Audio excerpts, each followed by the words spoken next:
Assalamualaikum warahmatullahi wabarakatuh.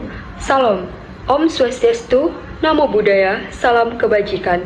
Perkenalkan, saya Apile Dwi Junita, mahasiswa Stikes Trimandiri Sakti Bengkulu semester 2. Di sini saya akan menyampaikan informasi kesehatan mengenai HIV dan AIDS. Kepada pemuda sehat, apa itu HIV/AIDS? HIV atau Human Immunodeficiency Virus ialah virus yang menyerang dan merusak sistem kekebalan tubuh kita sehingga kita tidak bisa bertahan terhadap penyakit-penyakit yang menyerang tubuh kita. Lalu ada AIDS. AIDS terdiri dari A. Acquired, didapat. I. Immune atau kekebalan tubuh. Defisiensi, yaitu kekurangan. Lalu sindrom atau gejala. Jadi kesimpulannya, AIDS adalah kumpulan gejala penyakit yang menyerang tubuh kita. Selanjutnya, di mana sih virus HIV/AIDS ini dapat hidup? Atau di mana sih rumah HIV? HIV hanya bisa hidup di dalam cairan tubuh, seperti darah, cairan vagina, cairan sperma, dan air susu ibu. Selanjutnya, apakah HIV itu bisa menular? Bagaimana HIV bisa menular? HIV bisa menular melalui seks bebas, kontak darah atau luka.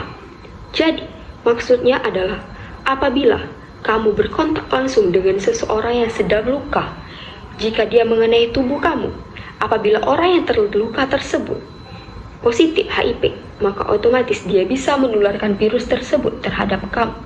Lalu penggunaan jarum suntik atau jarum tindik secara bersamaan. Maka dari itu, petugas kesehatan tidak boleh hanya menggunakan satu jarum suntik kepada pasien-pasien, di mana satu jarum suntik hanya untuk satu pasien. Lalu, dari ibu yang terinfeksi HIV kepada bayi yang dikandungnya. Karena ketika seorang ibu yang positif HIV, otomatis anak yang di dalam kandungannya itu akan ikut positif HIV. Maka dari itu mengapa sangat tidak disarankan jika seseorang ibu itu positif HIV, maka ia tidak boleh mengandung. Lalu, HIV/AIDS itu tidak menular melalui gigitan nyamuk, orang bersalaman, berciuman, orang berpelukan, makan bersama, dan tinggal selum. Hal tersebut tidak dapat HIV menularkannya. Lalu bagaimana sih cara menghindarinya?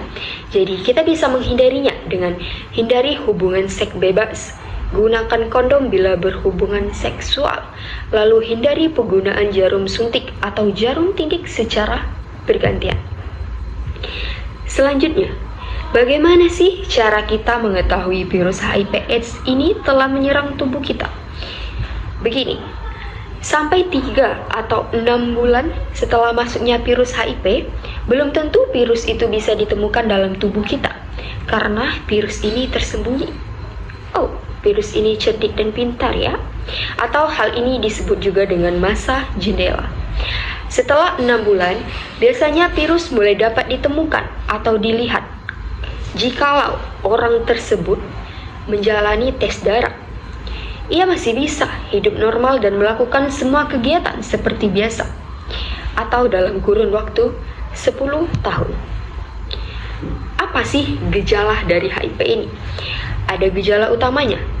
Yang pertama, ada demam berkepanjangan lebih dari 3 bulan, diare kronis lebih dari 1 bulan berulang maupun terus-menerus, lalu penurunan berat badan lebih dari 10% dalam 3 bulan. Lalu selanjutnya ada gejala minor. Yang pertama, itu ada batuk kronis selama lebih dari 1 bulan. Jadi hati-hati jika kalian sudah mengalami demam yang berkepanjangan atau batuk yang berkepanjangan. Itu lebih baik diperiksakan berlanjut ya ke rumah sakit. Lalu yang kedua, ada infeksi pada mulut dan tenggorokan disebabkan oleh jamur Candida albicans. Lalu yang ketiga, ada pembengkakan kelenjar getah bening yang menetap di seluruh tubuh. Sangat mengerikan ya. Lalu munculnya herpes atau biasanya itu merah-merah, zoster berulang, lalu bercak-bercak gatal di seluruh tubuh. Lalu tahapan pada HIV itu ada 4 tahapan. Yang pertama yaitu stadium 1 disebut dengan HIP, yaitu infeksi dimulai dengan masuknya HIP dan diikuti terjadinya perubahan aerologi ketika antibodi terhadap virus tersebut dari negatif berubah menjadi positif atau window periode. Lalu stadium kedua disebut asimptomatik, yaitu berlangsung rata-rata 5-10 tahun sudah dapat menularkan HIP kepada orang lain. Lalu ada stadium 3 yang disebut pembesaran kelenjar limpe, di mana tidak hanya muncul pada satu tempat dan berlangsung lebih dari 1 bulan. Lalu stadium 4 atau stadium akhir yaitu sudah menjadi AIDS, di mana disertai berbagai macam penyakit. Di sini saya akan menjelaskan secara rinci mengenai tahapan-tahapan HIP. Stadium pertama yang disebut HIP itu adalah periode masa jendela. Periode masa jendela yaitu periode di mana pemeriksaan tes antibodi HIP masih menunjukkan hasil negatif walaupun virus tersebut atau virus HIP tersebut sudah masuk ke dalam darah pasien dengan jumlah yang banyak. Antibodi yang terbentuk belum cukup terdeteksi melalui pemeriksaan laboratorium karena kadarnya belum memadai. Antibodi terhadap HIP biasanya baru muncul dalam 3-6 minggu hingga 12 minggu setelah infeksi primer. Lalu stadium kedua HIP, setelah HIP itu berhasil menginfeksi sel target, terjadi proses replikasi yang menghasilkan virus-virus baru. Dia mulai membuat sel-sel baru atau disebut virion dengan jumlah hingga berjuta-juta virion. Viremia dari begitu banyak virion tersebut dapat memicu munculnya sindrom infeksi akut dengan gejala yang mirip penyakit flu atau infeksi mononukleosel. Diperkirakan bahwa sekitar 50-70% orang yang terinfeksi HIP mengalami sindrom infeksi akut selama 3-6 minggu setelah terinfeksi virus dengan gejala umum.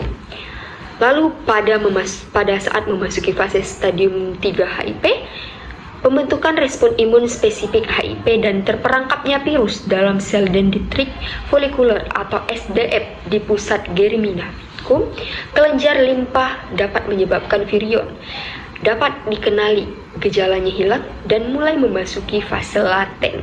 Pada fase ini jarang ditemukan virion di plasma sehingga jumlah virion di plasma menurun karena sebagian besar virus terakumulasi di kelenjar limpa dan terjadi replikasi di kelenjar limpa. Fase infeksi laten berlangsung rata-rata sekitar 8-10 tahun atau bahkan dapat 3-13 tahun setelah terinfeksi HIP. Sungguh panjang perjalanannya.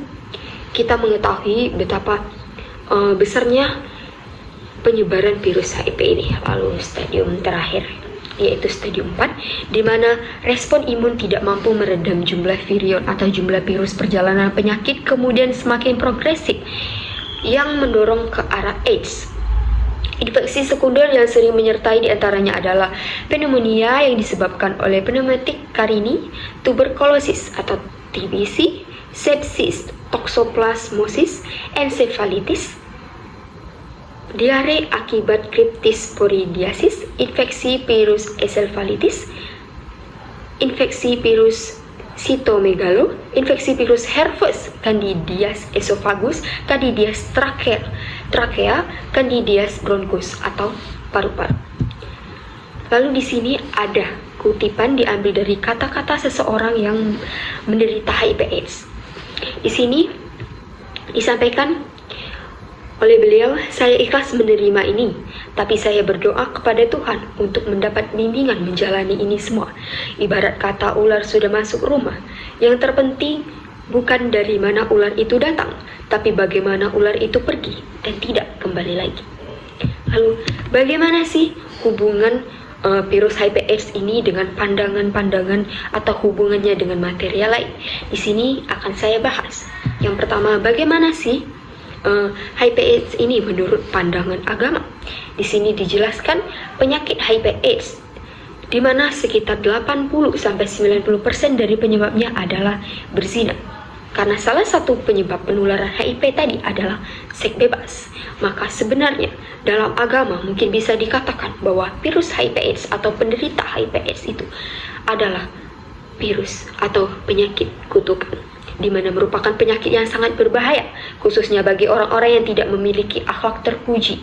Penyakit ini merupakan musibah yang dapat menimpa siapa saja, termasuk orang-orang yang berakhlak karimah atau berakhlak baik, jika ia tidak mampu menjaga kesehatannya. Orang yang terkena musibah ini belum tentu akibat dosa yang diperbuatnya, tetapi boleh jadi merupakan bahan korban perbuatan orang lain atau bisa tertular dari orang lain. Begitu. Lalu bagaimana pandangannya menurut politik? Tugas utama pemerintah dalam menangani HIV/AIDS itu dibagi menjadi dua, yaitu ada preventif, di mana tugasnya mencegah virus supaya tidak menular ke orang sehat, lalu sebagai kuratif, di mana melakukan penanganan dan penyembuhan penderita virus HIV/AIDS. Lalu bagaimana pandangannya menurut sosial ataupun menurut masyarakat? Banyak, sangat berdampak pada ketertiban masyarakat, terutama bagi para penderita, di mana dampaknya kejahatan dalam semua segi. ODHA yang dikucilkan, mutu pelayanan yang menurun, diskriminasi masyarakat menurunnya moral. Lalu bagaimana pandangan atau bagaimana menurut ekonomi seseorang, di mana butuh banyak dana untuk memfasilitasi riset tentang penyakit ini. Apapun ketika kita sudah mengalami penyakit atau ketika kita lagi sakit, otomatis ekonomi kita juga akan dibantai. Tergolong dalam kategori penyakit yang tidak memiliki obatnya. Nah, di sini akan saya bahas sedikit. Pada saat ini sekarang ini belum ditemukannya obat yang bisa menyembuhkan penyakit penderita HIV/AIDS. Kok bisa? Mengapa demikian?